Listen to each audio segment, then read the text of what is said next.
L'heure est grave les amis, très grave. Je pense que vous l'avez déjà vu, notamment partagé par Asher. On a pas mal de restrictions qui vont arriver côté influenceur, sans aucune once de distinction.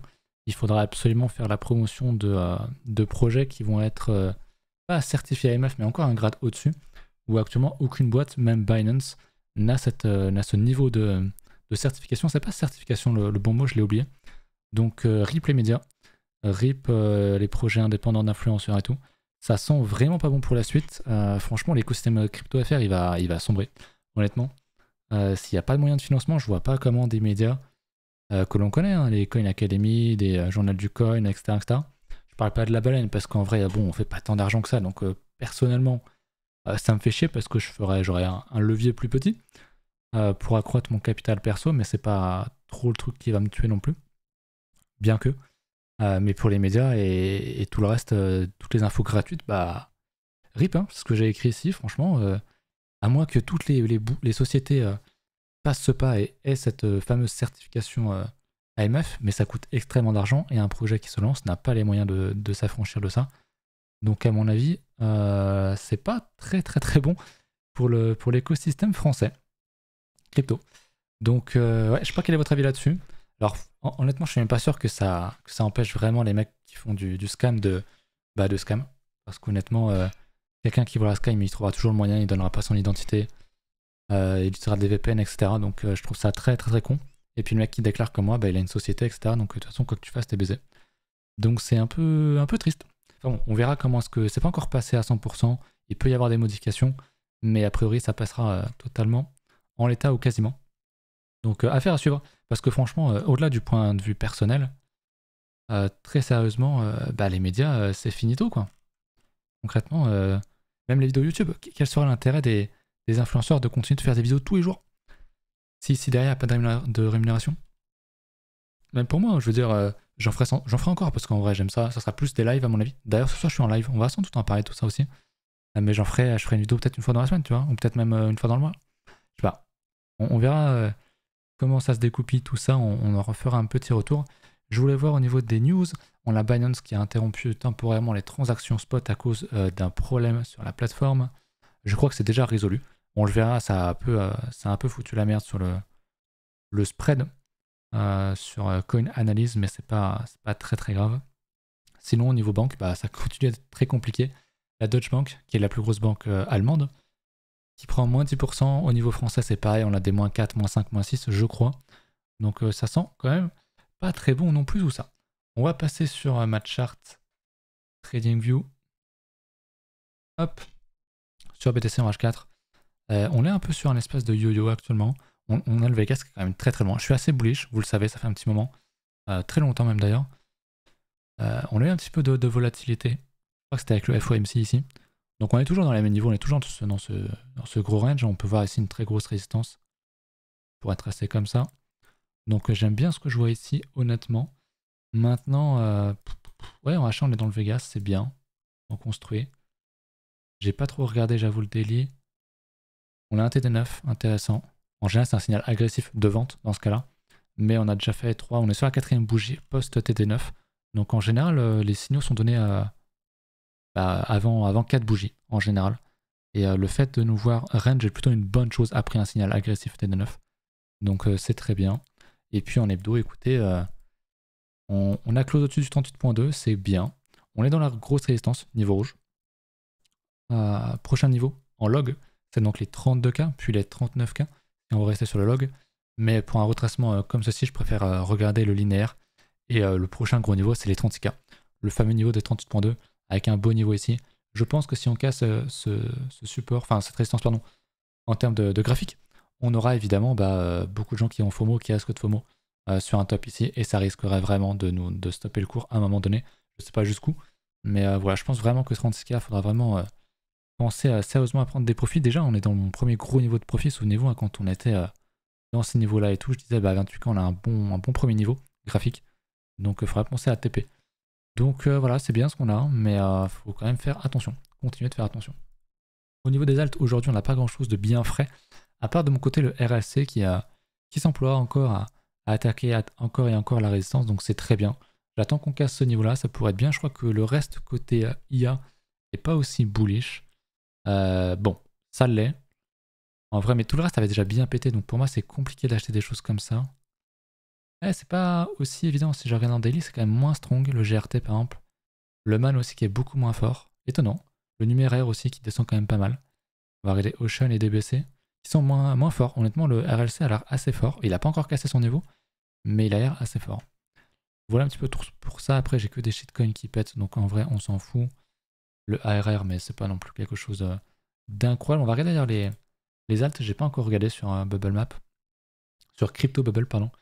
On a, alors ça c'est en semaine, donc on s'en fout. En jour, voilà, en 24 heures, il y a quand même pas grand chose. On va pas se mentir. Ça fait assez peur. Le masque, le Dash, le LTC, FTT lol. On va regarder. Ah si, le XRP a beaucoup pété. On va regarder ça. On va regarder Dash avant que je l'oublie, parce que je le regarde quasiment jamais. Et c'est dommage parce que c'est une des plus vieilles cryptos, ouais, qui nous fait un beau truc. On avait bien cassé la résistance, avec un gros pullback, un gros retest.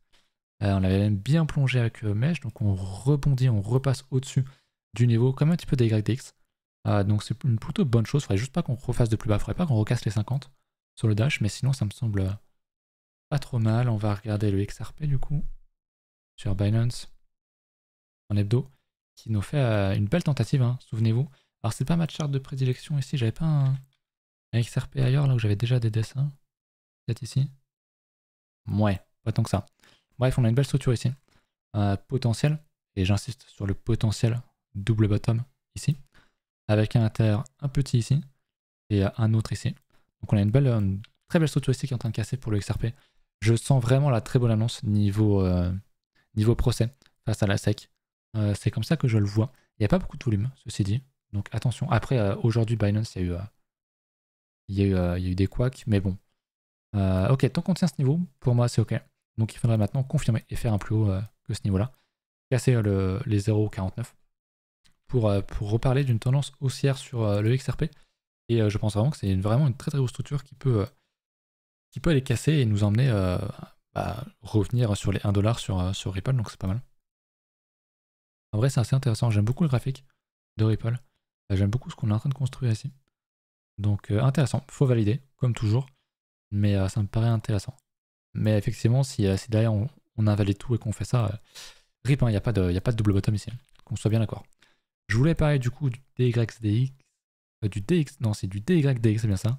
Je sais jamais lequel est en premier. Qui, semaine dernière, nous a fait une très belle réintégration. On est en retest du support.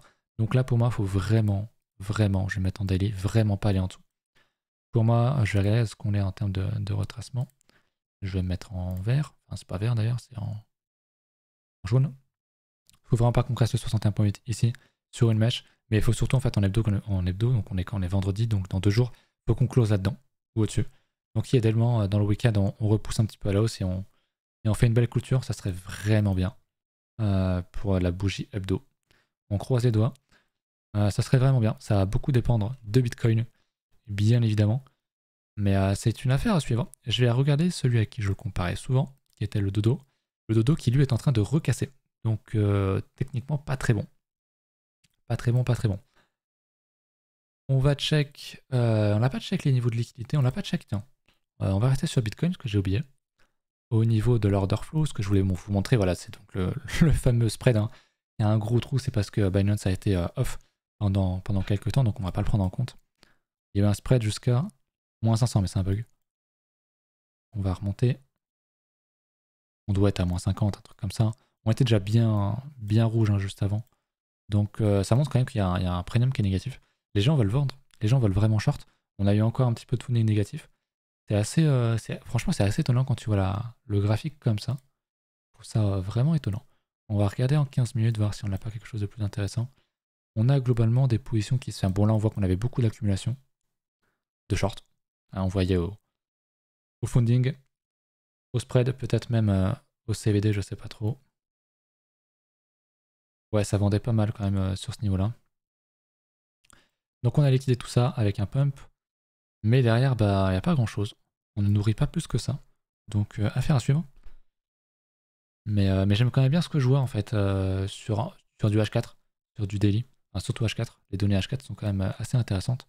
Il y a quand même pas mal de gens qui sont bears en fait. Aussi étonnant que cela puisse paraître. Après, on commence à arriver sur des gros niveaux qui peuvent nous permettre de rejeter. Mais je reste quand même toujours bullish pour l'instant, car je n'ai pas d'indice contraire. Je voulais voir le Fear and Greed Index. Je vais descendre pour que vous puissiez le voir. Je peux pas descendre. Mais c'est écrit 61 ici. On est à 61, donc un petit peu comme les autres niveaux. On reste sur les 60, entre la frontière sur le grid et le nôtre. Donc c'est pas le FOMO extrême comme on l'a pu le connaître bien des fois. Loin de là. Donc intéressant. Par contre, ici, un truc qui est pas très bon, c'est qu'on commence à perdre pas mal de potentiel niveau de liquidation ici. Alors en cumulé, on a toujours bien au-delà au nord qu'au sud, hein, mais on commence à avoir des gros pics au sud, autour des 15 000 $. Donc ça commence à pas être très très bon. D'ailleurs, je vais agrandir à fond ici et à fond à droite. Mais vous allez voir qu'on a quand même en cumulé, je peux pas le décaler. Voilà.